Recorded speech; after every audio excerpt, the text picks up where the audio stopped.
नमस्कार छात्रों। आज की जो हमारा चर्चा का विषय है वो है जियोसिंक्लाइन थ्योरी, भूसन्नति सिद्धांत, जो कि पर्वत निर्माण से जुड़ा हुआ है कोबर का। वही हम लोग आज डिस्कस करेंगे। आप यहाँ पे देख पा रहे होंगे कि माउंटेन बिल्डिंग थ्योरी या पर्वत निर्माण से जुड़े हुए कई सिद्धांत हैं। जो प्रमुख सिद्धांत है उसका यहाँ पे चर्चा किया गया है, और जो रेड कलर से है वो आपके सिलेबस में पढ़ना है, जैसे जियोसिंक्लाइन थ्योरी, भूसन्नति सिद्धांत कोबर का, कन्वेक्शन करंट थ्योरी, संवहन तरंग सिद्धांत ऑर्थर होम्स का, और प्लेट टेक्टोनिक थ्योरी, प्लेट विवर्तनिकी सिद्धांत, जो कि बहुत सारे विद्वानों ने मिलके दिया है, और उसका आधार बहुत सारे विद्वानों का कार्य रहा है, जिसको हम लोग विस्तार में पढ़ेंगे। इसके अलावे और तीन थ्योरी की जो चर्चा यहाँ पे की गई है, जिसमें थर्मल थर्मल कॉन्ट्रैक्शन थ्योरी है जेफरीज की, हाइपोथेसिस ऑफ स्लाइडिंग कॉन्टिनेंट है डेली की, और रेडियो एक्टिविटी थ्योरी या थ्योरी ऑफ थर्मल साइकिल, तापीय चक्र सिद्धांत जॉली की, जो यहाँ पे वर्णित है। यहाँ पे हम सबसे पहले कोबर के सिद्धांत को पढ़ने से पहले यहाँ पे ये जान ले कि जियोसिंक्लाइन, जो कि कोबर का थ्योरी का आधार है, वो होता क्या है। तो बेसिकली जियोसिंक्लाइन एक बेसिन नुमा गहरा और संकरा स्थलाकृति होता है, और उसमें जब अवसाद का जमाव होते रहता है, अवसाद का निक्षेप होता है, तो उसके बाद वो जो है फिर अलग स्टेज में परिणत होता है, और इसी को जियोसिंक्लाइन का स्टेज, जैसे लिथोजेनेसिस, ओरोजेनेसिस और ग्लिप्टोजेनेसिस कहा जाता है। जैसा कि आप पहले वाले फिगर में देख पा रहे होंगे, जो ये फिगर है उसमें स्पष्ट है कि एक बेसिन नुमा स्थलाकृति है, जहाँ पे ये दोनों साइड में लैंड का पार्ट है, और ये जो पार्ट है यहाँ पे आपका ये सी लेवल है, और ये जो है मलबा का निक्षेप हो रहा है, सेडिमेंटेशन हो रहा है या अवसादीकरण हो रहा है। और इस अवसादीकरण के कारण क्या हो रहा है कि जो इसका फ्लोर है या जो तल है उसमें धीरे धीरे सब्सिडेंस होगा, और ये जो है दूसरे स्टेज में परिणत होगा। जैसे ही ये सब्सिडेंस होगा तो दोनों साइड से, इधर से और इधर से, संकुचन बल या कॉम्प्रेशन का फोर्स होगा, और उससे जो मलबा बीच का पार्ट है उसका निक्षेप होगा, और उससे फोल्डेड रेंज या फोल्डेड माउंटेन का निर्माण हो रहा है।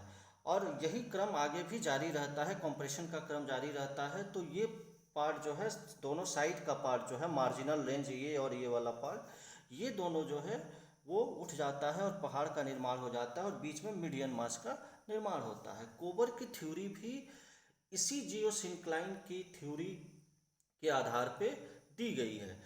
हालांकि जियोसिंक्लाइन पे ऑलरेडी मैंने एक लेक्चर डाला था, आप यूट्यूब पे उसका वीडियो देख सकते हैं, जिसमें जियोसिंक्लाइन को बहुत बेहतर तरीके से भूसन्नति को स्पष्ट किया गया है। अगर हम इनकी थ्योरी की बात करें, जो कोबर की जो थ्योरी है, बेसिकली इन्होंने 1907 में दिया था, जो कि संकुचन के सिद्धांत पर आधारित था। संकुचन का मतलब कि दोनों साइड से जो बल लग रहा है, जिससे जो सेडिमेंटेशन होता है उसमें मुड़ाव होता है या उसमें मुड़ता है वो, इसी से संबंधित है पर्वत निर्माण सिद्धांत इनका। जिसमें इन्होंने कहा कि इन्होंने एज्यूम किया कि जो एक पर्वत निर्माण होगा वहाँ पे जो दोनों साइड का स्थल है या दोनों भाग है वो एक स्थिर भूखंड होगा, और स्थिर भूखंड को इन्होंने नाम दिया वोरलैंड या फोरलैंड। बाद में इन्होंने कहा कि ये जो कॉम्प्रेशन होता है या ये जो संकुचन होगा उस फोरलैंड में या वो स्थिर भूखंड में, उसके बीच का जो पार्ट है वो जो है सेडिमेंटेड पार्ट है। जैसा कि हम लोग पहले वाले फिगर में देखे हैं, ये जो पार्ट है उसमें सेडिमेंटेशन हो रहा है, अवसादीकरण हो रहा है, और उसी अवसादीकरण या उसी मलबे के निक्षेप से पर्वत का निर्माण हो रहा है। तो ये जो संकुचन होगा, उसमें संकुचन होगा, दैट मीन्स कि जो अर्थ मूवमेंट होगा वो वर्टिकल ना होके क्षैतिज हो रहा है। और ये जो क्षैतिज अर्थ मूवमेंट वहाँ पे हो रहा है, उसका मतलब ये हुआ कि उससे जो है भूसन्नति के जो अवसाद है, जो मलबा का निक्षेप है, उसमें मोड़ पड़ रहा है, और उसके कारण से जो है पर्वत का निर्माण हो रहा है। यहाँ पे एक चीज़ और समझना है कि ये जो भूसन्नति के दोनों किनारों पे जो पर्वत का निर्माण हुआ, इसको इन्होंने नाम दिया रैंडकेटेन। ये सारे वर्ड, चाहे वोरलैंड हो, रैंडकेटेन हो, इसलिए है कि कोबर एक जर्मन थे और जर्मन भूगर्भशास्त्री थे, और उन्हीं के आधार पे इन्होंने ये थ्योरी दिया। जैसे दोनों साइड जो स्थिर भूखंड है उसको इन्होंने कहा बेसिकली वोरलैंड या फोरलैंड। उसके बाद कहा कि भूसन्नति के दोनों किनारों पर जो पर्वत का निर्माण हो रहा है बोथ द साइड, वो रैंडकेटन होता है। जैसे जैसे दबाव कम होता है तो पर्वतों के बीच का भाग उसमें अप्रभावित होता है, क्योंकि जैसे ही इस मेन दोनों भाग से हम अंदर की ओर जाएंगे दबाव जो है कम होता जाएगा, और उससे क्या होता है कि मध्य पिंड का निर्माण होता है या एक मीडियन मास का निर्माण होता है, जिसको कोबर ने श्वासीन वर्ग कहा। जैसे इन्होंने उदाहरण भी बताया कि हिमालय माउंटेन के बीच में तिब्बत प्लेट्यू है, क्यूनलुन, और हिमालय के बीच में डिनेरी काल्स और हंगरी प्लेन के बीच में कार्पेथियन माउंटेन है। कहने का मतलब है कि एक सिंपल उदाहरण से हम इसको समझ सकते हैं कि जहाँ पे आज हिमालय है वहाँ पर पहले तेथिस सागर हुआ करता था, और तेथिस नाम की भूसन्नति या जियोसिंक्लाइन हुआ करता थी। इस फिगर से आपको शायद ज़्यादा बेहतर समझ में आएगा। जैसा आप देख पा रहे होंगे कि ये एक तरह से हिमालय के पार्ट को ही बता रहा है, तिब्बतन प्लेट्यू के पार्ट को ही ऊपर वाला फिगर बता रहा है। नीचे वाला जो फिगर है ये कोबर के सिद्धांत को बताता है कि वोरलैंड जो दोनों साइड का पार्ट है वो स्थिर भूखंड है। दो जो रैंडकेटन लिखा हुआ है, ये जो रैंडकेटन का पार्ट है वो बेसिकली पर्वत का निर्माण हुआ है, और बीच का श्वासीन वर्ग जो है वो मध्य पिंड का पार्ट है। तो कोबर ने यह बताया कि आज जहाँ पर हिमालय है वहाँ तेथिस भूसन्नति हुआ करता था। तेथिस भूसन्नति के दक्षिण में गोंडवाना लैंड था, और तेथिस भूसन्नति के उत्तर में अंगारा लैंड कहा जाता था।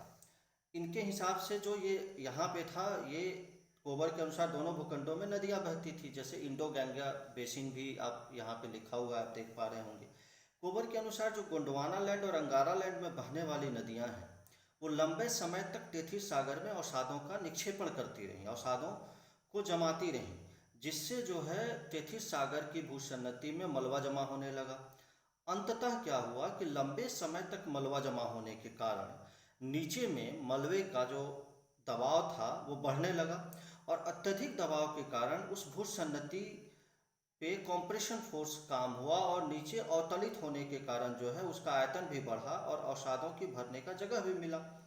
इसके अनुसार एक ऐसा समय आया होगा जब अवतलन होने से भूसन्नति में सिकुड़न होने लगा होगा, और वही सिकुड़न जो है थ्योरी ऑफ कॉम्प्रेशन को बताता है, और वो सिकुड़न होने से उसकी चौड़ाई घटने लगी और दबाव बढ़ने लगा।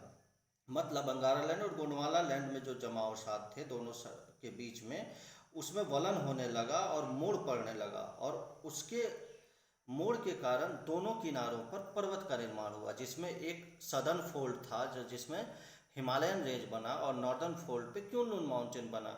और चूंकि बीच का पार्ट जो है वो बहुत हद तक अप्रभावित रहा, बहुत ज़्यादा प्रभाव वहाँ नहीं पड़ा, इसलिए जो है वहाँ पे तिब्बतन माउंटेन का निर्माण हुआ। तो यही चीज़ कोबर ने बताया कि पहले कॉम्प्रेशन होता है, पहले जियोसिंक्लाइन होगा, मलबा का निक्षेप होगा, फिर कॉम्प्रेशन होगा। उस कॉम्प्रेशन से क्षैतिज भूसंचलन होगा, क्षैतिज भूसंचलन के बाद फोल्डेड या भूसन्नति के अवसादों में मोड़ होगा, और अंततः पर्वत का निर्माण होगा। तो ये जो फिगर है वो यही बेसिकली उनकी थ्योरी है पर्वत निर्माण से संबंधित, जिसमें उन्होंने इसको जियोसिंक्लाइन का जो बेसिक कॉन्सेप्ट है, उसकी जो मूलभूत संकल्पना है, उसके आधार पे इन्होंने बताने का प्रयास किया है। तो शॉर्ट में यही कोबर का भूसन्नति सिद्धांत है, जो मुख्य तौर पे पर्वत निर्माण को बताता है। नेक्स्ट वीडियो में हम लोग होम्स की चर्चा करेंगे। होम्स ने पर्वत निर्माण के सिद्धांत में क्या कहा। Stay safe, stay healthy. Thank you very much.